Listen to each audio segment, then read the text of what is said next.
화끈한 시사토크 김준일입니다. 올해 코로나19가 대유행하면서 새롭게 등장한 풍경 중 하나가 바로 마스크 착용인데요. 올 초 마스크 품귀 현상으로 공적 마스크 제도가 도입됐고 현재까지 마스크는 우리 생활 속의 필수품이 되었습니다. 이제 마스크 착용은 권고가 아닌 의무사항이 되었는데요. 오늘은 마스크 의무화에 대한 논의를 이어서 코로나19에 등장한 소비 쿠폰 배부까지 폭넓게 얘기를 나눠보도록 하겠습니다. 함께 하실 두 분 소개하겠습니다. 신효진 변호사 나오셨습니다. 안녕하세요. 안녕하세요. 이준석 국내인 전 최고위원 함께합니다. 안녕하세요. 네, 안녕하세요.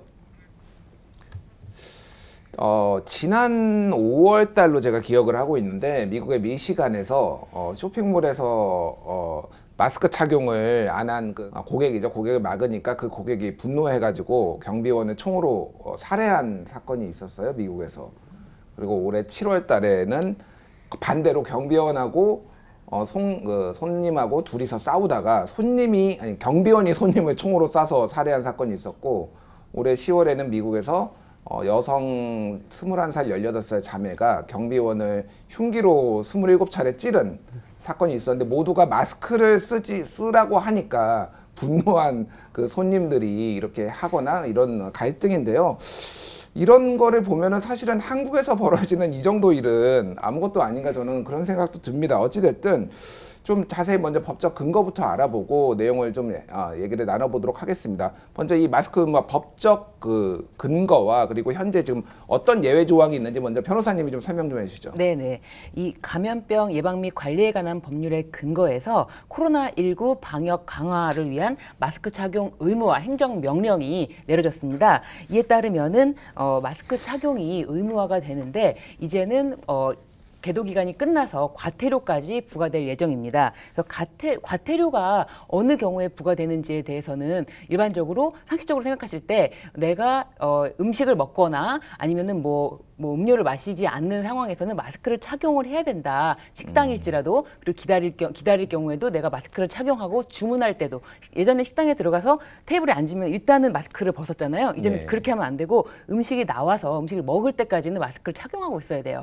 그렇다는 거. 그런데 이 과태료가 부과되니까 이 과태료 부과되는 대상이 예외가 있어야 된다라는 것 때문에 그 14세 미만자라든지 아니면 심신장애로 사리분별력이라든지 판단을 할 수 없는 사람들, 뭐 이렇게 좀 편찮으신 분들, 뇌병변 발달 장애인 이런 분들, 주변인의 도움을 받아서야만 마스크를 착용할 수 있는 분들, 이런 분들에 대해서는 마스크 착용 부과 대상이 예외자가 되는 거고요. 그리고 예외 상황은 제가 말씀드린 것처럼 어떤 이제 뭐 음료나 음식을 먹는 경우 아니면은 뭐 수영장이라든지 그렇게 실내 공간에서 물 속으로 뭐 들어간다든지 이럴 경우에는 예외 상황이 되는 것입니다. 그렇군요.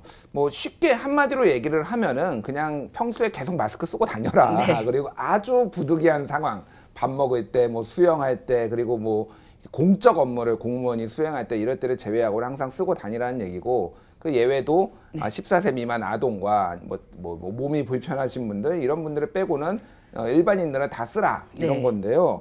그 방송도 예외 상황입니다. 그래서 저희가 그렇군요. 지금 마스크를 안 쓰고 방송할 수가 있는 것입니다. 저희도 뭐 이렇게 가림막은 이제 있지만은 어쨌든 마스크를 안 써도 되는 직종으로 지금 뭐 이렇게 분류가 돼 있습니다. 네. 일단 이준석 최고위원 어떻게 이거 보시나요? 이 기준 뭐 좀 어떻게 보시나요? 법이 복잡하면요 지키기 힘들어요. 그렇기 때문에 결국에는 다 웬만하면 써라 이렇게 얘기하는 것처럼 들리는데 저는 이게 현실에 지켜지기 참 어려운 부분이 있다. 저는 그런 생각을 하고요. 어찌됐든 이준석 최고위원이 보시기엔 좀 너무 복잡하다 지금 예외 조항과 뭐 이런 것들이 너무 많다 이렇게 보시는 건가요? 저는 그 조항이라는 것이 결국에는 여기 수많은 예외 사항을 저희가 열거하게 되어 있는데 이런 것들을 만약 지키지 않은 사람이 발생했을 때 그걸 단속하는 인원은 그럼 누가 되는 것이냐? 그걸 공무원들이 해야 되는 것이거든요. 그 사람들의 갈등이 이제 유발되면은 그게 더 위험한 상황이 아니겠느냐라는 생각을 하게 돼 있고요.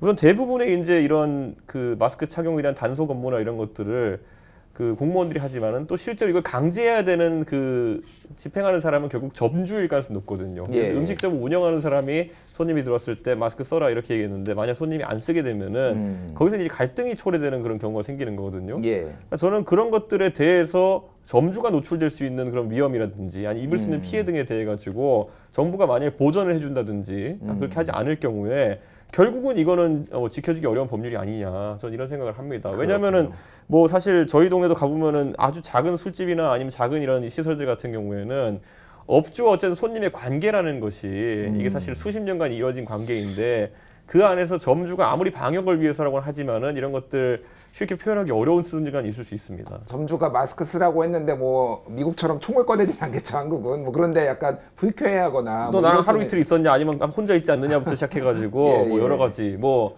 먹고 있지 않느냐부터 시작해가지고 여러 가지 분쟁이 생길 수 있는 것이기 때문에 저는 다소 이게 좀 현장에 시행하는 과정 중에서 혼란이 있을 것 같다 이런 생각을 하게 됩니다. 알겠습니다. 변호사님은 어떻게 보세요? 네, 이게 1단계 기준일 경우에는 면적이 있습니다. 영업장의 면적이 있는데 면적 기준이 150제곱미터 이상이고요. 1.5단계 이상일 경우에는 50제곱미터 이상이에요. 그래서 1.5단계가 시행될 경우에는 거의 모든 영업장에서는 그 마스크를 착용이 의무화가 된다고 보시면 되는데 그 업주라든지 여러 혼란이 있을 수 있는데 그럼에도 불구하고 이번에 이 행정명령은 마스크 쓰기 생활화를 위한 규칙이지 뭐 과도한 이 처벌을 남발하겠다라든지 과태료에 대해서 뭐 엄격하게 과태료를 징수하겠다 이런 목적은 아닙니다.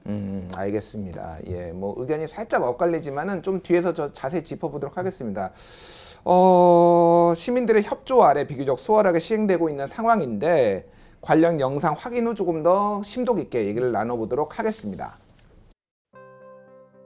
한 달의 계도 기간을 거쳐 지난 11월 13일부터 마스크 착용 의무가 시작됐습니다.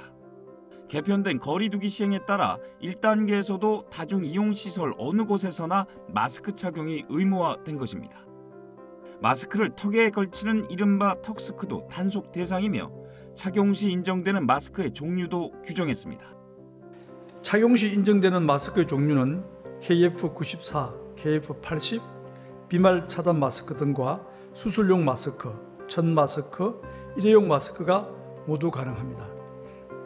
다만 망사형이나 밸브형 마스크 또는 스카프 등의 옷가지로 얼굴을 가리는 것은 마스크 착용으로 인정하지 않습니다. 마스크 착용을 지키지 않을 시에는 시설 관리자에게는 300만 원 이하, 이용자에게는 10만 원 이하의 과태료가 부과됩니다. 정부는 사람들이 자주 찾는 시설에서 마스크를 쓰지 않았을 경우 한 차례 올바른 착용을 권고하고 불응 시 과태료를 물게 한다는 방침입니다. 시민들은 대체로 마스크의 중요성에 공감하며 코로나19 발생 이후 마스크 착용이 생활화됨에 따라 큰 거부감 없이 지침을 감수하는 모습입니다. 하지만 음식점을 운영하는 일부 점주들은 현실적인 어려움을 토로하기도 했습니다. 음식 섭취가 어느 정도 끝났을 때 마스크 착용을 안내해야 하는지, 그리고 음주한 손님이 마스크 착용 권유 시 욕설을 하거나 소리를 지르는 경우 어떻게 대응해야 하는지 모호하다는 것입니다. 아직 제도 시행 초기인 만큼 어느 정도의 혼란은 불가피한 상황 속에서 마스크 착용 의무화 이후의 이야기를 화끈한 시사 토크에서 시작합니다. 예, 최근에 노마스크, 마스크를 안 쓴 사람에 대해 과태료를 부과하는 방침에 대한 여론조사 결과가 나왔는데요. 적절하다는 의견이 72%, 과도하다는 응답이 24.8%로 집계됐습니다.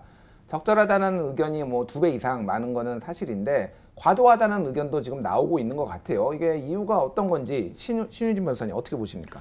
이게 적절하다는 것은 지금 마스크 과태료 부과라는 것은 의무만 제시해서는 되는 것이 아니고 그 의무를 위반했을 경우에 최소한의 조치라는 것이 수반돼야 되는 거고요. 예. 한 달 동안 계도 기간이 있었기 때문에 시민들은 이제 마스크 착용이라는 거는 단지 내가 뭐 나의 개인 생활 수칙이 아니라 이거는 행정명령으로 준수되어야 할 것이다. 모든 분들이 뭐 인식을 할 수 있는 만큼 충분히 기간이 있었는데 그럼에도 불구하고 좀 과도하다라고 하는 분들은 굳이 이거를 금전적으로 꼭 부과를 해야 되느냐. 그리고 하루에 한 번만 부과되는 것이 아니고 여러 번 적발이 되면 여러 번 부과될 수도 있거든요. 예. 그런 측면에서 과도하다고 보시는 분들도 있는 것 같습니다. 그러니까 이거는 정확하게는 뭐 마스크를 쓰라 말라가 아니라 그 과태료를 부과하는 것에 대해서 과도하다 아니다예요. 네. 이준석 최고는 어떻게 보십니까? 저는 그러니까 이 10만 원 집행하려고 하는 순간부터 아까 제가 말씀드렸던 단속하는 공무원과 실제 그 행위를 한 사람 간의 갈등이 커질 것이다. 저는 이런 판단하거든요. 왜냐하면은 기준이라는 것이 모호한 지점이 있기 때문에 예를 들어 밥을 먹다가 이제 밥을 먹었음이 종료됐다고 하는 시점이 언제인가. 예를 들어 카페에서 음료수를 사가지고 마시는데 예를 들어 컵에 담겨 있는데 빨대가 있다 이런다면은 다 마셨는지 안 마셨는지 어떻게 판단하느냐.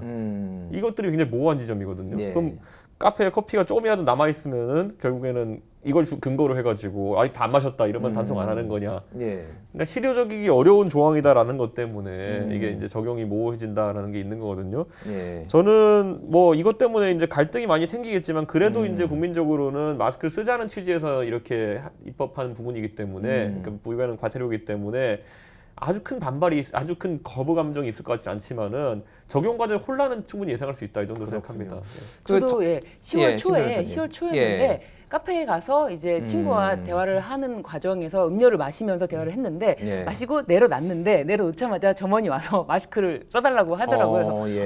그러니까 제가 마치 전혀 안 쓰고 있던 사람이 아니라 마시고 금방 내려놨는데 바로 달려오더라고요. 처음에는 약간 난 그렇게 아니란 1초밖에 안 지났는데 네, 그런 사람 아닌데라는 생각에 약간 바로 제지를 하길래 했지만 바로 올렸지만 이 정도구나. 그래서 업주들이 이렇게까지 어쨌든 신경을 쓰고 있다. 누군가 나를 계속 지켜보고 있다라는 생각을 했을 때 초반에는 기분이 나쁠 수가 있어요. 그렇지만 그렇군요. 이것이 이 사람들의 의무다라는 것을 이해할 수 있는 것이 좀 더 알려줘야 될 것 같아요. 그러니까 업주도 그 손님을 불편하게 하려는 것이 아니고 업주에게도 과태료 부과 의무가 있기 때문에 이거를 이행해야 된다. 그 부분을 좀 두 분한테 여쭤보고 싶어요. 지금 이 과태료 부과가 업주에게는 최고 지금 300만 원까지, 개인한테는 최고 10만 원인데 300만 원이라고 하면 상당히 이거는 금전적으로 부담이 된다. 이게 좀 적절하느냐, 너무 과도한 거 아니냐 이런 얘기가 있는데 이거는 이준석 최고위원장 어떻게 보십니까? 이 과태료다 보니까 어쨌든 뭐 안 쓴 사람에게 형사적으로 기록이 남고 이런 건 아니지 않습니까? 그렇다면은 저희가 이제 비슷한 사례로 예를 들어 미성년자들이 그 미성년자 출입 불가업소에 가가지고 최근에 뭐 이슈화 됐던 게 뭐냐면 밥이랑 뭐 이렇게 술을 막 시켜가지고 먹은 다음에 나 미성년자인데 점주 당신이 나 못 잡은 거 아니냐. 경찰에 신고하겠다. 나 이거 공짜로 안 해주면 신고하겠다. 이렇게 하는 경우에 사실 굉장히 협박에 가까운 것이고 사회적으로 말이 안 되는 상황인데도 불구하고 점주가 불리한 입장에 놓여가지고 이제 곤란을 호소하는 경우가 있었거든요. 저는 이 마스크 같은 경우에도 예를 들어 업장에서 단속을 한다고 하지만은 예를 들어서 뭐 카페가 1, 2층에 걸쳐 있는 경우도 있고 그걸 뭐 CCTV로 계속 지켜보고 있을 수 있는 인력이 있는 것도 아니고 그렇다면은 결국에는 다른 사람이 뭐 선의가 있든 악의가 있든 간에 그런 것들을 다른 손님이 찍어가지고 신고했다 할 경우에 물론 이제 거기에서 뭐 상황을 살피긴 하겠지만은 이 조항이 과연 실질적으로 작동이 가능한가 이런 것들은 좀 혼란스럽거든요. 실제로 그 아까 말했던 미성년자 신분증 확인 문제 같은 것들도 지금 뭐 10여 년 이상 지금 시행된 제도지만은 아직까지 명확한 해법이 나오지 않은 그런 상황 속에서 실제로 그런 것 때문에 폐업을 해야 되는 영업정지 먹은 업주들도 나오고 이러거든요. 저는 지금 상황에서 이 300만 원이라는 건 물론 이제 업주에게 최대한의 노력을 하도록 강제된 금액이긴 하지만은 저는 과연 실제로 부과할 수 있을까? 그 실효성 자체는 좀 부과할 수 있을까? 저는 좀 의문이 들긴 합니다. 그렇군요. 신의진 변호사님 어떻게 보세요? 저는 이것이 어떻게 보면 업주가 강력하게 마스크를 착용해달라고 얘기할 수 있는 근거가 될 수 있을 것 같아요. 예전에는 고객 중에 아무래도 내 지금 업장에 온 손님인데 손님한테 마스크를 써주세요라고 말하기가 좀 조심스러운 부분도 있거든요. 그리고 주문할 때 뭐 안 들린다는 것 때문에 잠깐 내렸는데 막 오히려 화풀이를 했습니다. 마스크 제대로 착용해 주세요라고 말하면 오히려 손님이 막 화를 내면서 아니 내가 잠깐 말을 못 알아들어서 잠깐 내린 거 아니요라고 화를 내는 경우가 있는데 손님 그런 것이 아니고 저희가 의무가 돼서 안내를 하는 것입니다라고 업주들이 오히려 손님에게 이렇게 마스크 착용을 강하게 얘기할 수 있는 근거가 되는 규정이라고 생각하고 이 근거에 대해서 사실상 그 업주에게 과태료 부과의 목적이라기보다는 이용자에게 마스크 착용을 강제하는 것이 우선이다. 어떤 용도다. 두 분한테 한번 여쭤볼게요. 실제 단속에 들어갈까요? 저는 이게 약간 어떤 느낌이냐면은 예전에 운전자한테 안전벨트 매서 이거 안 하면은 뭐 벌금 10만 원 나온다 했는데 거의 실제 단속은 안 이루어지는데 국민들한테 어쨌든 안전벨트를 의무화하는 그런 느낌? 그런 걸 줬다라는 건데 이거 그거랑 비슷한 거 아닌가? 저는 약간 그렇게 받아들였거든요. 어떻게 보세요? 생각해보니까 그 안전벨트만 위반으로 잡진 않고 만약에 신호 위반으로 걸렸는데 안전벨트를 안 하고 있어. 그런 경우에 같이 잡혔던 것 같아요. 그래서 이것도 그 안전벨트 의무화처럼 생명을 위해서 국민들을 위해서 본인 자신들을 위해서 지키라고 했던 것처럼 이것도 마찬가지라고 생각이 들어서 이것만을 위해서 막 단속을 하러 막 돌아다닌다기보다는 어떻게 보면 다른 위반 사항이 있을 때 이것까지 걸리면은 더 크게 과태료가 나오지 않을까. 가능성이 있다. 그럴 것도 그렇고 일단은 근거가 있다는 자체가 중요한 것 같아요. 그렇군요. 저는 이게 그러니까 결국에는 이제 지금도 보면은 소규모 카페나 이런 곳들 같은 경우에는 출입 시에서는 QR코드 찍고 하는 것들도 인력이 들어가는 부분이기 때문에 그 부분을 상당한 부담을 호소하는 분들이 있거든요. 왜냐하면 사실 그것도 기준이 약간 모호한 게 테이크아웃을 하셔 가시는 분들에게는 QR코드 안 찍어도 된다 그러고 앉아서 드실 분들은 그걸 또 찍어야 된다 그러고 근데 그게 또 중간에 마음이 변하는 분도 있어요. 테이크아웃 하려고 했다가 잠깐 앉아서 기다리다 가겠다는 분도 있고 뭐 그런 경우에 이제 가서 일일이 안내해야 되는 게 어려움을 호소하는 경우가 있는데 저는 이것처럼 지금 뭐 비상 상황이긴 하지만은 이거는 결국 굉장히 얼기설기 만들어 놓은 정책이기 때문에 제 생각에는 강제 집행하기에는 어려움이 따를 것이다. 실제 단속하거나 강제 집행하기에 좀 어려움이 있을 것이다. 그러니까 정확히 누가 경찰이라고 하면 제복 경찰이 예를 들어 그걸 단속한다는 그런 어떤 인상을 주는 거겠지만은 그래서 제복 경찰의 권위가 있기 때문에 단속할 수 있겠지만은 예를 들어 뭐 구청 단속 요원이라 해가지고 보통 주차 단속하는 것 같은 분들이 나타나가지고 이렇게 10만 원 내시오 그러면은 뭐 이런 말씀 없지만 권위가 사실 좀 떨어지거든요. 그렇기 때문에 저는 굉장히 분란이 일어날 수 있고 실제 구청이나 아니면은 여러 단속 기관들도 이런 것들을 뭐 강제할 만한 그런 행정력이 없을 것이다. 이렇게 봅니다. 알겠습니다. 그래서 서울시에서 24시간 마스크 민원 처리 긴급 대응팀을 지금 끌었다고 해요. 그래서 여기서 이런 뭐 24시간이라고 했으니까 언제든 마스크에 대해서는 전담해서 처리하겠다. 무엇이든 물어보세요. 뭐 이런 거네요. 그러니까. 네네네. 그렇게 운영을 한다고 합니다. 이게 잡기가 정말 힘든 게요. 저도 이제 지하철 타고 다니다 보면 가끔가다 2호선 이런 데 타다가 을지로 입구역인가요? 거기서 갑자기 지하철이 멈춰가지고 안내방송이 나와요. 지금 시차내 마스크 미착용 인원이 신고가 들어와가지고 그 처리하고 있다. 잠시만 기다려달라 그랬는데 뭐 그거 한 다음에 갑자기 뭐 누가 잡으러 가는 것 같더니만 사람이 쌩하고 또 뛰어나가요. 그러면 그 사람 어떻게 잡습니까? 대신 이제 열차 운행 자체는 그때 한 5분 이상 지연됐었거든요. 저는 이렇다면은 저는 실효성이 굉장히 없는 단속들이 앞으로 많이 이어질 것이다. 뭐 그런 생각이 좀 듭니다. 뭐 지하철에서 예전에 뭐 술 먹고 담배 피고 이런 게 또 한번 화면에 영상에 찍혀가지고 뭐 이런 거 논란도 되고 그랬어요. 상당히 많이 있습니다 아직도. 그리고 이 제도가 과태료 이제 마스크 안 썼으니까 과태료 부과 이것이 아니고 한 차례 권고를 합니다. 권고를 해서 마스크 쓰세요라고 얘기를 한다는 건가요? 그렇게 한 차례 권고를 해서 마스크를 쓰면 과태료를 부과하지 않아요. 그렇기 때문에 과태료를 부과하기 위한 제도가 아니라 이렇게 서로 마스크를 쓰세요라고 말할 수 있는 근거에 대한 규정이다라고 생각하시면 좋을 것 같아요. 알겠습니다.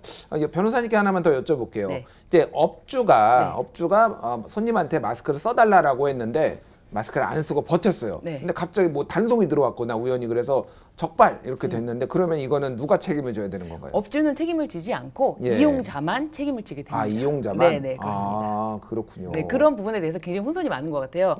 아니 이용자가 착용하라고 해도 안 하는 것을 어떻게 업주한테 책임을 전가하냐라고 하는데 그것은 잘못된 거고 그런 경우에는 업주는 책임을 지지 않습니다. 업주는 어디까지나 마스크 착용을 안내하라는 의무이기 때문이에요. 그러면 업주는 강제 퇴거 조치 뭐 이런 거 할 수 있나요? 그러면? 거부할 수 있습니다. 거부할 수. 근데 이제 아무래도 손님이다 보니까 나가세요 하기가 업주는 쉽지 않을 거예요. 그러니까 이 동작하는 기작을 보면 이런 거잖아요. 갑자기 마스크를 쓰기 싫어하는 사람이 왔어요. 음식점에. 우선 점주가 마스크 써라라고 권유를 해요. 근데 안 들어요. 그냥 가서 밥을 먹어요.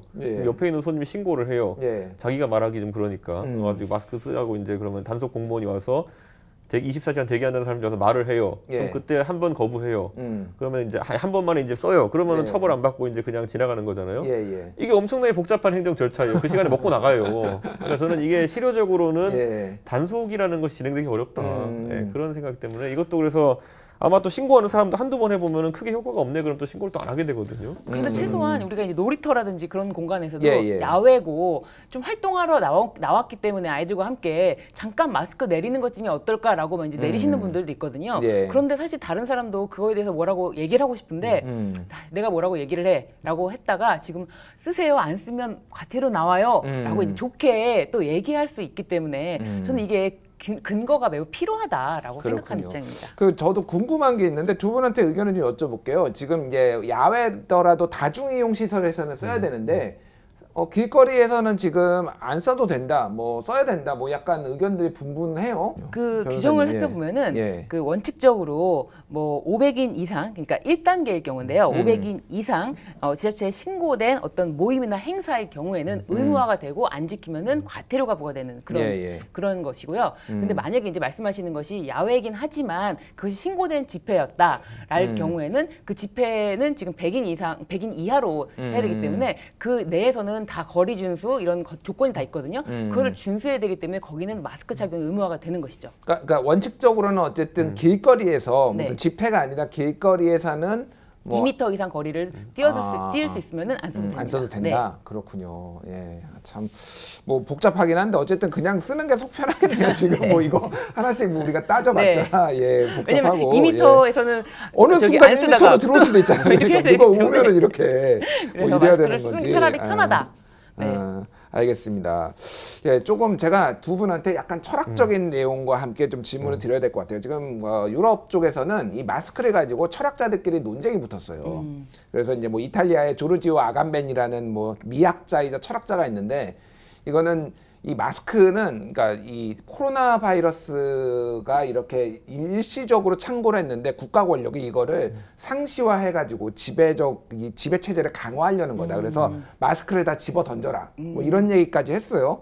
그런데 뭐 슬라보의 지젝이라는 뭐 슬라베니아 철학자 같은 경우에는 이게 뭔 소리냐, 이게 지금 사는 게 중요하지, 마스크 써야 된다, 뭐 이렇게 해서 이제 뭐 국가 권력에 관한 논쟁들이 있습니다. 그래서 이제 행정명령이거든요. 우리가 지금 이 마스크를 써야 되는 게, 이 행정명령을 지금 여기에 적용하는 게 맞느냐, 뭐 이런 문제까지 좀 같이 좀 여쭤볼게요. 먼저 이준석 최고위원 어떻게 보세요, 이거에 대해서는? 저는 결국에는 이건 항상 충돌할 수밖에 없는 권리고요. 결국에는 미국에서도 이제 보면 시위 과정에서 마스크를 쓸 수 있는 권리, 쓰지 않을 권리 다 이제 얘기가 되는 것이고, 그러니까 저는 쓰지 않아야 될 권리를 옹호하는 사람들 입장에서는 결국에는 이 계속 가다 보면요, 굉장히 많은 것들과 연계돼 있어요. 내 운명을 내 스스로 결정할 수 있느냐에 대한 부분이고, 그리고 내가 예를 들어 타인에게 어떤 영향을 주는 행위를 한다고 해가지고 타인이 나를 규제할 권리가 있느냐, 뭐 이런 것들이거든요, 보면은.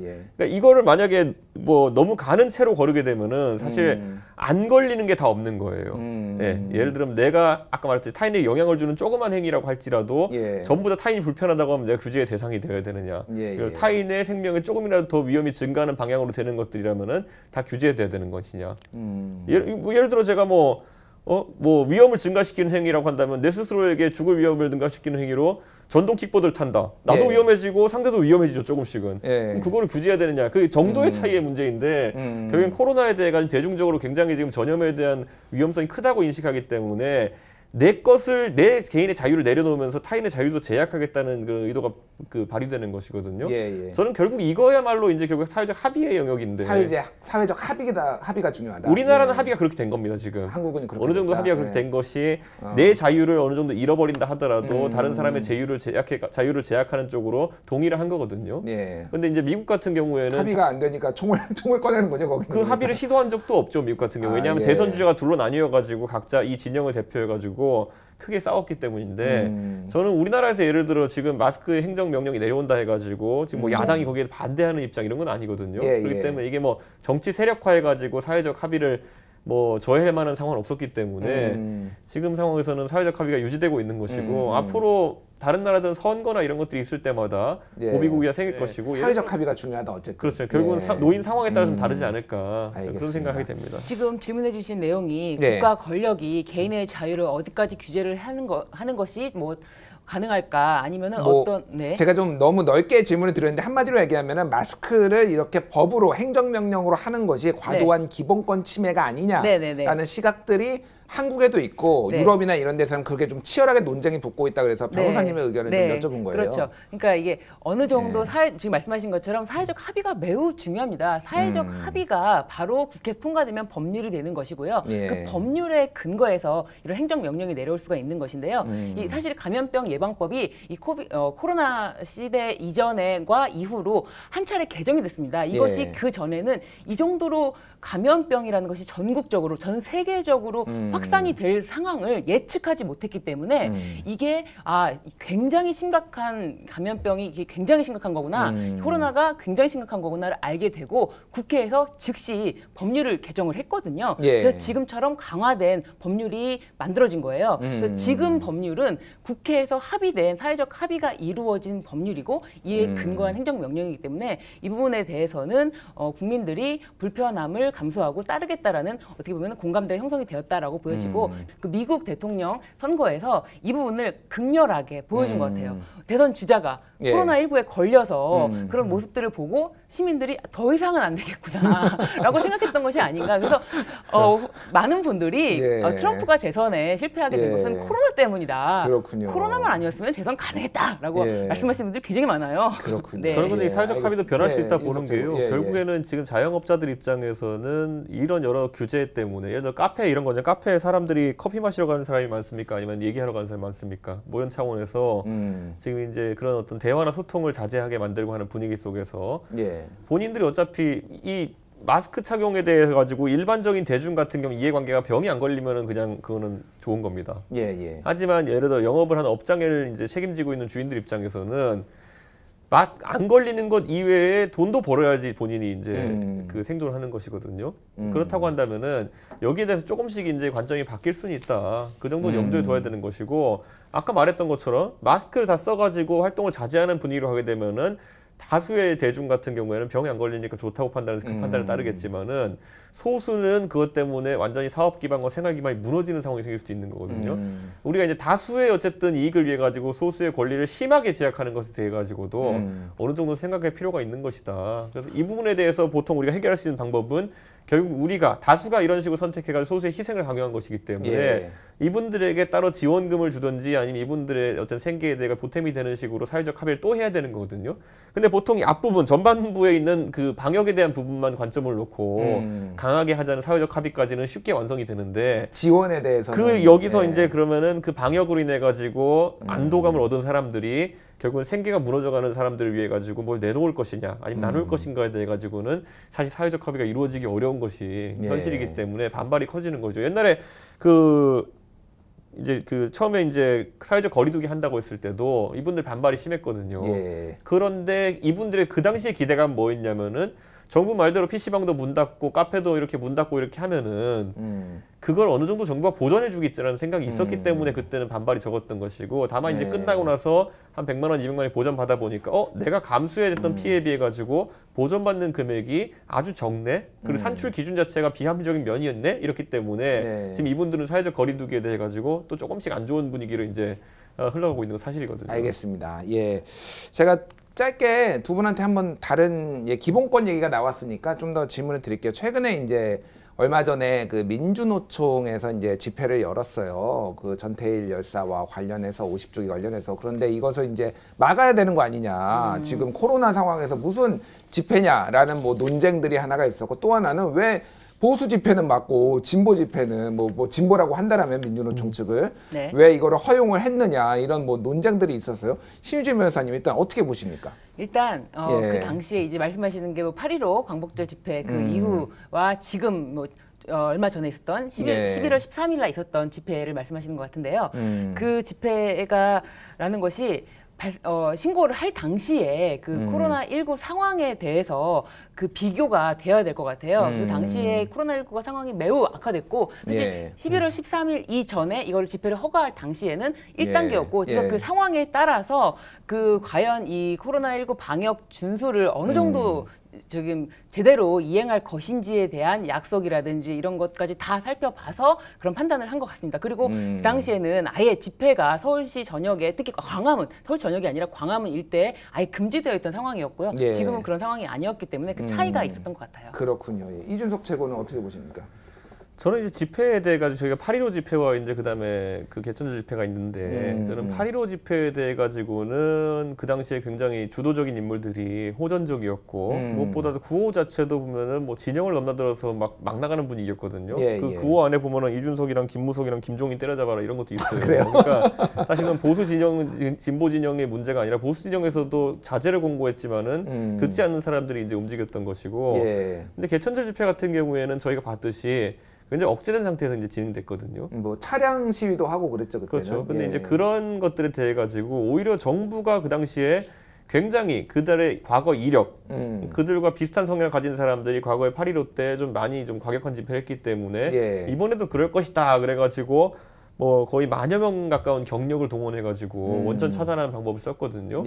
저는 만약 그 논리 구조라면 과거에 이 사람들이 서울 시내에서 대규모 집회를 주최했던 이력이 있는 사람들이다 때문에 만약에 그런 어떤 과도한 방역이라고 할 수 있는 그런 부분을 왜냐하면 10,000명 이상에 가까운 경찰이 모여 있는 것 자체가 또 방역의 위험 요소거든요. 예, 그러니까 그거는 예. 시위 경찰의 시위에 대한 예측을 잘못한 것인데 그렇다면 이번에는 그럼 어떤 근거에서 왜냐하면 민주노총이나 이런 분들도 과거에 보면 대규모 몇십만 명짜리 시위 해본 적 있는 분들이거든요. 예, 그럼 이번에는 어떤 규모로 어떤 근거로 시위 규모를 추산했는지 이런 것들도 좀 기준이 맞아야 될 것 같다 이런 생각을 하고요. 예. 저는 어떤 이유에서든지 이제 집회나 시위의 자유라는 것은 최대한으로 보호받아야 된다. 예. 그것이 아까 말했던 것처럼 방역에 대해 가지고 심대한 지장을 미치는 그런 상황이 아닌 이상은 허용된다 하기 때문에 이번에 그렇게 뭐 집회 관리는 전 나름 이번에 괜찮게 했다. 전 이렇게 보는 거고요. 60여 곳에서 이제 비슷한 집회가 있었는데 예, 100인 이하로 뭐 다 이렇게 그렇죠. 열었죠. 큰 문제가 예. 발생하지 않았던 것에 대해 가지고는 앞으로 이런 식의 어쨌든 시위 문화라든 집회 문화 같은 것이 뭐 정착되어가는 과정이다. 전 이렇게 살펴보고요. 아까 이제 저희가 철학자들 얘기도 했겠지만은 다만 이제 과거에 비해서 보통 가을 때 되면 대규모 시위가 있고 이랬던 것이 서울 도심의 이런 모습이었는데요. 예. 지난 한 1년 동안은 그 대규모 집회라든지 이런 것이 없었기 때문에 저는 이것을 이제 정부에서 방역에 대해 가지고 과도한 이제 메시지가 나오면은 또 그런 어떤 정치적 의사 표현을 너무 막으려고 하는 것이냐라는 예. 이제 지적을 받을 수 있거든요. 예, 그렇기 예. 때문에 굉장히 탄력적으로 운영을 해야 된다라고 좀 탄력적으로 보고 예. 있고요. 지금 사회적 거리두기 5단계가 있는 상황 속에서 그 국민들 정확하게 안내를 이제 계속해야 된다. 이런 집회에 관해 가지고는 정부는 집회 자유나 그런 어떤 방침인지 집회에 그렇죠. 대해서 그런 것들을 예. 명확하게 보장하려고 한다. 그리고 이제 한 가지 이제 집회하는 사람들 입장에서 그 다소 이제 좀 그 불편하게 생각하는 지점이 예. 제가 들어보니까 집회라 하면 어쨌든 기획하는 데 있어가지고 상당한 비용이 들어갑니다. 예. 예를 들어 본인들이 한 1,000명짜리, 2,000명짜리 집회를 주최하겠다고 하면은 거의 한 달 정도 전 되는 기간부터 예를 들어 집회를 홍보하고 장소를 정하고 예를 들어 뭐 가계약도 하고 예를 들어 집회에 예. 쓰이는 설비나 이런 것들을 그렇기 때문에 그걸 준비하는 기간이 걸리는데 지금 뭐 코로나의 어쨌든 일일 확진자 수에 따라 가지고 당연히 탄력적으로 운영하겠지만은 정부의 예를 들어 괜찮을 때 예를 들어 허가를 내줬는데 내줬는데 예. 나중에 여러 가지 비용도 들어가고 재반 준비가 된 상황 속에서 만약에 집회를 불허하게 된다든지 아니면 인원을 줄여야 된다고 통보하게 된다 그러면은 그런 지점에서는 정부가 조금 더 특수한 관리를 해야 되는 것이 아니냐.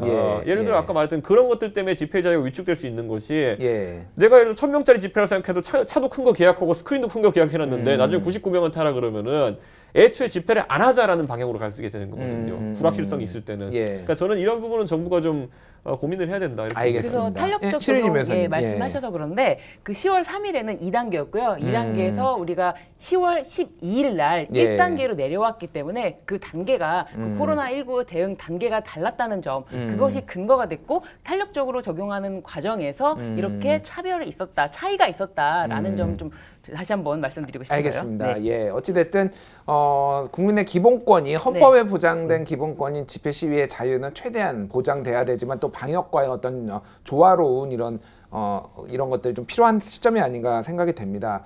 코로나19를 막기 위해 마스크 의무 착용이 시행 중인 가운데 경제 활성화를 위해 소비 쿠폰도 다시 등장을 했는데요. 소비 쿠폰 발급이 아직 시기상조다 이런 의견도 있는데 자세한 이야기 영상으로 확인해 보겠습니다. 코로나19가 대한민국에 상륙한 이후 어느덧 사계절의 시간이 흐르고 있습니다. 국민과 방역 당국이 총력을 기울이고 있지만 확산세가 지속되는 가운데 문화, 관광업계는 큰 타격을 받았습니다. 이에 문재인 대통령은 최근 수출이 회복되는 상황에서 소비와 내수가 다시 살아나고 있다고 진단하며 소비 쿠폰 지급과 같이 방역으로 미루어두었던 정책을 시행해 줄 것을 당부했습니다. 지금이 경제 반등의 골든 타임입니다. 그동안 방역 상황 때문에 아껴두었던 정책도 곧바로 시행을 준비하고 착수해 주기 바랍니다. 방역 상황을 보아가면서 소비 쿠폰 지급을 재개하고 소비 진작을 위한 다양한 사업도 추진할 필요가 있습니다. 지난 8월 시작과 동시에 중단됐던 소비 쿠폰은 코로나19로 피해가 큰 숙박, 관광, 공연, 영화, 전시, 체육, 외식, 농산물 등 8개 분야에서 쓸 수 있도록 배포됐습니다. 코로나19로 피해를 입은 자영업자들은 매출 회복을 기대하는 분위기지만 코로나19 재확산의 계기가 되지 않을지 우려하는 시민들도 있습니다. 또한 일시적인 사업이 악화된 국내 경제를 끌어올리는 데는 한계가 있을 것이란 지적도 나옵니다. 기대와 논란 속에서 시행된 소비 쿠폰 발행, 코로나19라는 악재를 극복할 대책이 될 수 있을지 화끈한 시사 토크에서 앞으로의 결과를 전망해 봅니다. 저는 소비 쿠폰을 한 번도 사용해 보지 않았는데 혹시 두 분은 한번 사용해 보셨나요, 소비 쿠폰? 이거 사용할 기회가 거의 없었다고 봐야 돼요. 왜냐하면 예. 8월 14일 날 시행됐다가 8월 15일 날 집회로 인해서 바로 중단이 됐거든요. 그렇죠. 그리고 또 예. 10월 달에도 잠깐 이게 뭐 열렸다 그런 것 같은데 그때도 이게 아직도 2단계가 막 끝난 지 얼마 안 됐기 때문에 이게 소비 쿠폰이라는 것이 제대로 지금 알려지기도 어려운 상황이다. 예. 그렇게 보여져요. 이준석 의원은 저는 영화관에 갔던 영화 보려고 이제 했는데, 예. 그러니까 저는 그냥 평상시 쓰던 영화 그 예매 앱으로 이렇게 했는데 하고 나서 결제하고 와서 이제 만 얼마 주고 예매해서 보니까 영화관 가니까 앞에 쿠폰 쓰시면 이 영화 반값 이렇게 돼 있더라고요. 예매하고 나서 이제 가서 딱 들어가려고 하는데 예. 홍보나 이런 건 제대로 되지 못한 것 같고 제가 봤을 때는 이게 있는 것 같아요. 지금 우리 국민들이 예를 들어 영화관 가는데 13,000원이라서 영화관이 요즘 일반 좌석이 12,000원, 13,000원 이렇게 하는데 예. 일반 좌석이 12,000원이라서 영화관에 안 가는 것이냐 아니면 방역 때문에 안 가는 것이냐 예. 6,000원이면 가겠느냐 뭐 이게 사실 목숨값을 따지는 것 같아요. 좀 그렇긴 한데 방역에 대한 두려움이라는 건 사실 그런 거거든요. 예. 그렇기 때문에 저는 이게 실효적인 부분이 좀 적을 것이다. 그래서 이런 생각을 하고 아까 말했던 예. 것처럼 소비를 통해 가지고 경제의 선순환 구조를 만들어 가지고 코로나 극복하자라는 그 생각의 최고봉이 원래 사실 재난지원금이었거든요. 근데 그 재난지원금 방식이라는 것이 어떤 분들은 뭐 일시적으로 뭐 눈 녹듯이 이제 뭐 이렇게 좀 약간 해빙이 되는 기간이 있었다라고 하지만은 또 뒤집어 보면은 그 당시에 지출했던 것들이 영속적이지 않다는 건 누구나 아는 거거든요. 그렇죠. 그때 조 단위로 투입된 금액에 비해 가지고 그다음에 경기 활성화였느냐 아니면 언발의 오줌 누기였느냐 이거에 대해 가지고 사실 지속적인 활성화는 어렵다고 이제 보는 관점이기 때문에 그렇다면 아까 말한 것처럼 조금씩은 이제 결국에는 방역 강화로 인해서 이제 안도감을 얻은 사람들이 뭘 나눌 수 있을까에 대한 고민을 해야 되는 것인데 재난지원금도 마찬가지입니다. 예전에 선별 과정이 어렵기 때문에 누구나 줘야 된다는 논리를 이제 여당 측에서 폈었는데 그건 이제 잘 생각하면 이런 거예요. 코로나로 인해 가지고 임금이 줄어든 사람도 있고 줄어들지 않은 사람도 있습니다. 예를 들어 공무원 같은 경우에는 임금이 전혀 줄지 않았죠. 그리고 예를 들어 화이트 칼라 계층 중에서 정규직이고 안정된 직장에 있는 분들 같은 경우에는 뭐 일부 수당이 줄을 수는 있겠지만은 그 자영업자들이 있는 피해에 비해 가지고 훨씬 덜 입었습니다. 그렇다면 저는 그런 기준들을 세워 가지고 2차 재난지원금이라고 불렸던 그때부터는 조금씩 선별 지원이 이루어지기 시작했는데 그런 부분 어떻게 강화해야 되느냐. 그리고 이제 그렇다면은 금융지원, 조세지원 이런 것도 따라 들어가야 될 텐데 저는 이게 상당히 우리가 여력이 얼마나 있느냐가 앞으로 우리의 경제가 버틸 수 있느냐 없느냐에 상당한 기로가 되지 않을까 생각합니다. 그러니까 이준석 위원 의견은 소비 쿠폰 그다지 큰 뭐 효과 없다 이렇게 좀 보시는 것 같아요. 그러니까 소비 쿠폰을 바탕으로 해가지고 경제 활성화라는 것은 결국 나가서 있겠느냐. 돈을 써라라는 것인데 그러면 또 방역의 위험도를 증가시키는 것일 텐데 그러니까 저는 그렇다면은 이게 우리가 소위 말하는 그 둘이 한쪽 방향을 헤딩하면서 달리고 있는 건 아니냐 힘만 쓰는 거 아니냐 알겠습니다. 이런 느낌이 드는 거죠. 변호사님 어떻게 보세요? 이 소비 쿠폰이라는 것이 어떻게 보면 굉장히 정부가 이런 상황에 대응하기 위해서 정부가 무엇이라도 하려는 시도에서 소비 쿠폰이라는 아이디어를 내고 지원을 어떻게 할까? 소비를 하는 사람들에게 하자라고 해서 이것을 아이디어를 짜서 만든 것 같아요. 예를 들면 영화관, 지금 말씀하신 영화관이라든지 아니면은 외식이라든지 우리가 손쉽게 뭐 숙박이라든지 여행이라든지 이게 이제 완전히 꽝꽝 얼어붙었을 당시에 이것에 대해서 어떻게 하면 풀어줄까? 어떻게 하면 무엇이라도 좀 눈을 돌려볼까 했던 건데 상황이 사실 이렇게 길어질지는 몰랐던 거예요. 예측할 수가 없었죠. 그런데 지금 이 시기에 사실 소비 쿠폰으로 어느 정도 소비 활성화를 기대하기는 사실상 현실적으로는 어렵지 않겠는가. 그렇지만 그럼에도 불구하고 소비를 뭐라도 해야 되잖아요. 소비를 하고 있는 사람들에게 정부가 어쨌든 간에 예산을 빼놨던 부분이 있고 이런 부분에 대해서 이거를 계속 묵혀둘 수는 없잖아요. 그러니까 이런 부분이 있다는 것이 홍보가 잘 되면 또 좋은 어느 정도의 성과는 있지 않을까 합니다. 그 뭐 두 분한테 한번 여쭤볼게요. 지난 이제 8.15 때 이렇게 확진자가 그 이후에 많이 늘었는데 그때 이게 집회 때문이 아니라 이 정부가 소비 쿠폰을 뿌려가지고 오히려 약간 방역이 느슨해지면서 늘었다 이런 주장들도 있었거든요. 신유진 변호사님은 그거에 대해서 좀 어떻게 보십니까? 이게 방역하고의 관계들. 이게 소비 쿠폰이 시행한다는 것이 8월 14일 날 시행을 한다 그랬거든요.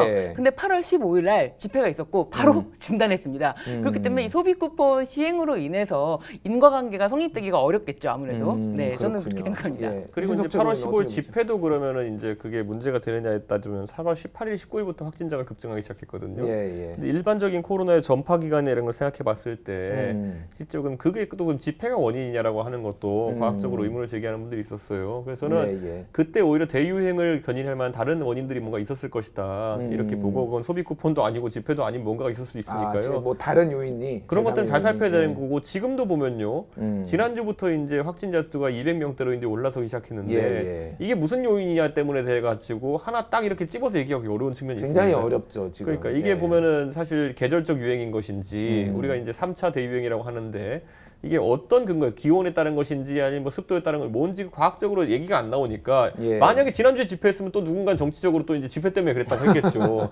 근데 그게 아닌 이상 저희는 이제 그런 것들도 정부에서 본인들이 명확하게 좀 이제 좀 탐구해서 국민들에게 알리는 게 필요하지 않는가 이런 생각을 하게 되고 저는 이번에 이 코로나의 대유행에 대해 가지고 초기에 이제 과학자들이 예측한 것이 여름에는 코로나가 확산하기 어려운 환경이고 겨울에 기온이 떨어지면 오히려 급격하게 확산할 가능성이 있다라는 예측을 했었거든요. 그렇죠. 그 예측이 맞다고 한다면은 그러면 이제 더 이제 대유행을 할 만한 부분이 있는데 그럼 이 부분에 대해 가지고 정부가 대전략으로 잘 세워야죠. 그러니까 이 통제, 억제 또는 그 색출식 이제 방역으로 해가지고 버틸 수 있는 지점이 어디까지인지 지금 단계를 세분화해가지고 여러 조치를 한다고 하지만은 이건 아까 말했던 코로나가 소강기라고 하는 여름에도 써봤는데 다소 이제 효과가 좀 미진한 부분이 있었던 부분이거든요. 그렇기 때문에 이것만으로 할 수 있는 것인지 이 고민을 해야 됩니다. 이제는 약간 국면이 넘어가서 내년까지 이제 백신 개발이 이제 줄줄이 이제 예고되어 있는데 백신에 대한 기대감이라든지 이런 것들이 국민이 높은 상황 속에서 정부가 어떤 일정으로 확보해서 어떻게 국민들에게 배부할 수 있는지 이런 것들에 좀 더 신경을 썼으면 좋겠습니다. 알겠습니다. 제가 보니까 코로나19가 진짜 저의 생활 뭐 그런 거는 말할 것도 없지만 유럽에서 있는 친구한테 연락을 받았는데 그 락다운이 다시 2차 락다운이 됐다고 하는 거예요. 9시까지만 영업이 가능했고 뭐 커피 전문점에서 커피를 마실 수도 없는 정도의 2단계가 있었다라고 하니까 친구가 락다운은 완전히 다르다. 락다운은 아예 상점들, 아예 식당들 모든 데가 영업을 문을 닫고 맞습니다. 오로지 마트 같은 데만 문을 여는 것이다. 아무도 학교도 못 가고 집에만 있어야 되고 집 밖에 산책을 할 때도 그 이유가 있어야 돼서 강아지가 있는 사람만 산책할 수 있고 그런 거다라고 하는데 그런 거를 뉴스로 보다가 또 이제 유럽에 있는 친구한테 직접 얘기를 들으니까 정말 심각한 상황이구나. 그래서 코로나19를 아무도 예측하지 못했던 이거는 엄청난 어떤 재난 상황이다. 우주가 아니라 전 세계를 덮친 재난이 아닐까 그런 생각이 들어요. 우주에도 코로나 바이러스가 좀 있을 수도 있습니다. 네, 맞습니다. 알겠습니다. 다른 얘기 좀 해볼게요. 쿠폰 발행과 함께 통신비 경감 차원에서 지금 공공 와이파이 설치를 확대하고 있는데요. 서울시는 까치온 서비스를 지금 시행을 한다고 합니다. 서울의 상징인 까치에 와이파이에 켜진 상태인 온 요거를 합쳐서 만든 말인데요. 이게 뭐 세금 낭비도 아니다 이런 뭐 얘기도 있어요. 이미 뭐 대한민국에 와이파이가 얼마나 많은데 이거 또 설치해야 되느냐. 변호사님 어떻게 보세요? 저는 이거를 보고 어디에다가 과연 와이파이를 해준다는 것인지를 먼저 봤어요. 왜냐하면 이미 지하철이라든지 심지어 지금 버스에서도 와이파이가 버스, 지하철 다 있잖아요. 네, 다 되는데 어디에다가 하는 것인가 잘 살펴봤더니 버스 타기 전 정류장 그리고 경로당 경로당이 저는 와닿더라고요. 왜냐하면 경로당, 왜냐하면 사실 요즘 어머니들 세대에서 유튜브를 굉장히 많이 보시거든요. 맞아요. 저희 어머니도 미스트롯 때문에 하루 종일 보십니다. 하루 종일. 그래서 데이터 용을 바꿔드렸거든요. 그래서 어르신들이라든지 취약계층이 있는 곳이라든지 아니면은 좀 생각하지 못했던 뭐 전통시장이라든지 하천 공원 이런 데다가 설치를 한다고 해서 저는 좀 환영하는 편입니다. 그렇군요. 어쨌든 도움이 될 것이다. 이준석 의원은 어떻게 보세요? 결국에는 이게 그 와이파이로 기존의 데이터로 쓰던 것들이 이전이 되어야지만 통신비 경감이 이루어질 수 있는 거거든요. 그런데 우리가 와이파이로 쓰는 데이터와 그리고 그런 어떤 그 일반 데이터 통신으로 쓰는 데이터는 확실히 다릅니다. 이동 중에는 솔직히 사람들이 그것이 뭐 버스 정류장에 잠깐 있을 때든지 간에 아니면 어디 잠깐 앉았을 때 다 데이터를 보통 쓰는 그런 형편이거든요. 그렇죠. 근데 와이파이라는 건 기술적으로 근거리 통신을 위해서 만들어진 것이기 때문에 와이파이 예를 들어 AP 한 곳에서 다음 곳으로 넘어갈 때 빠져 있는 게 핸드오버라는 게 없습니다. 이 핸드오버라는 게 핸드폰 같은 경우에는 차를 타고 쭉 경부속도를 달려도 서울에서 부산까지 이제 통화 끝없이 이어지는 게 하는 기술인데 기지고 갈아타면서 와이파이는 그 기능이 전혀 없습니다. 그렇기 때문에 아마 서울 지하철에서도 지금 승강장에는 와이파이가 되고 지하철에서도 차량 내에서도 와이파이가 되거든요. 근데 그거를 보통 안 써요. 어떤 분들은. 왜냐? 거기 넘어가면서 승강장 끊기니까. 와이파이에서 예. 이쪽으로 갈 때 둘 다 동시에 예를 들어 특정 텔레콤으로 뜨면은 넘겨지지도 않고 실제로 지하철 타고 있는 상황에서 역에 점거하는 상황에서 와이파이 연결하면 승강장께 잡히는 경우도 있고 그럼 영상보다 바로 끊기고 이러기 때문에 보통은 그런 용도로 쓰지 않는 것이 이제 대부분이거든요. 예. 그렇기 때문에 저는 이런 그 실제로 저희 당 박성중 의원이 이 부분을 이제 지적을 했었는데 지금 이제 데이터 용량을 봤을 때 그 데이터 통신으로 저희가 이용하는 양이 거의 한 60이라고 한다면은 그 이 공공 와이파이로 사용하는 그 양이 1.6이라 그랬거든요. 그러면 이제 40대 1 정도의 비율로 저희가 사용하고 있는 것인데 그렇다면 저는 오히려 국민의 통신비 절감을 위해서 국가가 할 수 있는 것이 와이파이망 구축이라는 것보다도 지금 우리나라에서 통신 회사들 같은 경우에는 주파수 할당 대가를 굉장히 비싸게 냅니다. 조 단위를 수조 단위를 내거든요, 지금. 그럼 주파수 할당 대가를 차라리 낮추고 그 데이터 사업을 하는 기업들에게 통신비를 인하해라라고 요구하는 것이 어떠냐. 이게 사실 더 효율적인 방법이라고 생각하는 부분도 있습니다. 왜냐면 아까 말했던 와이파이는 아까 신 변호사 얘기했지만은 공공 와이파이로 따로 이제 망을 구축하지 않는다 하더라도 지하철도 그렇고 아니면 여러 공간에서 그 사실 3개 통신 사업자가 많이 구축을 해놓은 것들이 있거든요. 그러니까 그걸 그대로 활용하는 정도로 가면 되지 않나. 통신비 인하를 유도하는 것이 더 실효적인 거다. 뭐 와이파이를 지금 뭐 계속 설치하는 것보다 이렇게 말씀하신 것 같아요. 그리고 저는 이제 제가 컴퓨터 전공을 해서 그런지 모르겠는데 이게 와이파이 AP라는 것이 그 굉장히 그 보안에 취약한 부분이 있습니다. 컴퓨터 전공하셨군요. 네, 저 컴퓨터 전공입니다. 왜 전혀 몰랐죠 지금까지? 맨날 정치 얘기만 하셔가지고. 원래 뭐 자기가 기획한 대로 사는 사람이 어디 있습니까? 그런데 어쨌든 그 이런 거잖아요. 본인이 집에서 이제 와이파이 AP 게이트웨이에 그 이름을 설정할 수가 있잖아요. 예를 들어 제가 집에 가가지고 지금은 제게 이준석이라고 돼 있지만은 그 통신기기의 그 이름을 제가 SK텔레콤이라 변경한다 해가지고 법에 잡혀가지 않습니다. 그럼 무슨 말이냐면은 제가 그 기계를 들어다가 어디다 놓고 공공 와이파이인 척 할 수 있다는 거죠. 여기다 공공 와이파이 걸어놓으면은 그 다음에 데이터를 뺄 수가 있다. 저 같은 프로그래머 같은 경우에는 예를 들어 제가 진짜 나쁜 마음을 가지고 상계동 전역에다가 예를 들어 공공 와이파이랑 이름이 똑같은 것들을 막 설치한 다음에 보안이 부실한 사이트를 접속하려는 사람도 있으면 비밀번호 다 빼낼 수 있습니다. 그래서 서울시가 일반 접속 기능이 있고 보안 접속 기능 두 가지로, 그러니까 편리하게 잠깐 사용하실 분들은 그냥 일반 접속으로 하시고 보안 접속이 더 안전하다고 따로 해서 보안 접속을 두 가지로 운영을 하고 있습니다. 그 보안 접속, 보안 접속을 제가 이제 아까 말했듯이 제가 사설 그 운영하는 그 공유기에도 보안 접속을 하는 것처럼 보이게 만들 수 있어요. 또 보면. 그런데 어쨌든 간에 형사처벌 대상이 되는데 그거를 형사처벌이 대상이 되는 부분을 다 있으니까요. 사실 뭐 완벽하게 범죄를 다 막을 수는 없어요. 그러니까 경로당에 이런 거 깔아놓으면 다 돈 뜯기는 거예요. 나중에. 어쨌든 서울시는 다 계획이 있구나 정도로 저희가 정리를 하고요. 서울시는 다 계획이 있구나.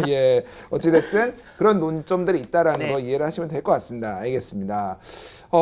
마지막으로 화끈한 한마디 시간인데 오늘은 서울 시민들을 향해 화끈한 한마디 두 분께 부탁을 드리겠습니다. 먼저 신유진 변호사님. 이준석 최고위원. 이준석 최고위원 할까요? 뭐 이런 거를 이준석 최고위원. 저는요, 이 코로나는 언젠가 극복될 것이다. 그런데 한번 회복한 자유나 이런 것들은 회복하기 어려운 경우가 있다. 그렇기 때문에 방역이 아무리 두렵다 하더라도 저는 우리 시민의 권리 또한 매우 이제 중요하게 받아들이고 그 정부의 대응을 해야 된다 봅니다. 알겠습니다. 방역만큼 자유도 중요하다 이렇게 말씀을 해주셨고요. 신유진 변호사님. 아니 아까 이준석 최고위원이 컴퓨터 전공하셨는데 정치 얘기를 많이 하시는데 저는 사실은 대학교 때 개그맨 시험을 봤었습니다. 그다가 지금 변호사 일을 하고 있는데 그래서 제가 어차피 여기 자주 나오진 않으니까 그냥 나온 김에 성대모사를 하나 하려고요. 성대모사 좋습니다. 서울 시민을 향해 성대모사. 서울 시민들에게 유해진, 타짜의 유해진인데요. 타짜의 유해진이요. 이거는 코로나와 관계없이 하고 이제 한 말씀 드릴게요. 알겠습니다. 뭐 개평 없고 소개비도 없고 뭐 돈 벌려고 칩니까? 재미로 치는 거지 아니겠어요? 한번 웃으시고 마스크 착용 잘하시고 우리 그냥 이 과태료 떠나서 마스크 착용 잘하시라는 말씀 드리고 싶습니다. 그 타짜에서 나오는 그 부분이네요. 개평 없고 뭐 이거. 돈 벌려고 칩니까? 알겠습니다. 저도 좀 비슷했나요? 다음에 또 불러주시면 다음에는 넘버 3의 송강호. 송강호까지 해주시고 이렇게 또 PD님한테 어필을 하시네요. 알겠습니다. 잠깐 웃었어요. 변호사님 감사합니다. 언젠가 서울시민 모두가 마스크를 벗고 전염 걱정 없이 소비 쿠폰도 쓸 수 있는 시기를 기다려봅니다. 마스크 조금은 불편하고 답답하시겠지만 코로나19로 생계가 막혀있는 분들도 많이 계십니다. 이 어려움이 빠르게 끝날 수 있도록 의무보다 의지로 마스크 착용을 준수하는 것은 어떨까 합니다. 화끈한 시사 토크 준비한 내용은 여기까지입니다. 시청해주신 여러분 감사합니다.